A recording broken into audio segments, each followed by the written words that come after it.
नमस्कार मंडळी, मी गौरक्ष पाटील आणि पुन्हा एका नवीन ब्लॉगमध्ये स्वागत. तर आपण रत्नागिरीच्या मीरा बंदर इथे जी अडकलेली बोट आहे तर ती बघायला आलो. तर ही बोट 2020च्या वेळी जो पूर झाला होता, सायक्लोन झाला होता, त्यामध्ये ही मालदीव ते गल्फ असाचा प्रवास होता. डिझेल वाहतुकीची जी बोट होती. तर या बोटीमध्ये टोटल 13 प्रवासी होते. 10 जण इंडियन होते आणि 3 जण फॉरेनर होते. तर ही जी बोट आहे त्या 120च्या जो स्पीडनी वारा वाहत होता, त्या वाऱ्याच्या जोरात ही बोट इकडे वाहून आली. का तिचा इंजिनमध्ये काहीतरी प्रॉब्लेम झाला होता.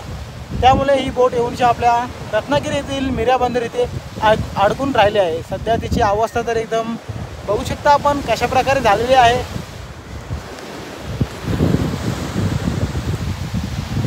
तर हिची अवस्था आपण बघू शकता.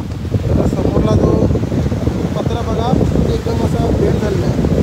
म्हणजे किती ती जोरात येऊन या दगडांवर आदलून इथेशी राहिली. तर ही जी बोट आहे, ही बोट पूर्णपणे सध्या एकदम गंजली आहे. ही बोट इथे अडकली. तर मी इथे विचारलं साईडला, तर त्यांनी सांगितलं की ही बोट दगडांवर अडकली म्हणून ह्या बोटीला बाहेरला काढता पण आलं नाही आणि ती काही ठिकाणी डॅमेज पण झाली होती. त्याच्यामुळं या बोटीला खाली उतरवता आलं नाही आणि जास्त इथे खोल समुद्र नसल्यामुळं ही बोट इथेशी अडकून राहिली. आणि या बोटीवर जी लोकं होती त्या लोकांना त्यांच्या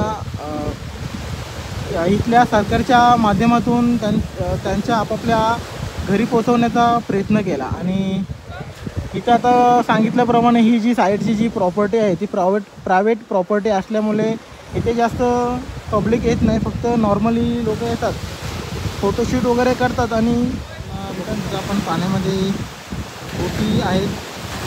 आपला पार्टनर खाली आहे आणि समोरला मीरा बीच असा इथला हा परिसर आहे.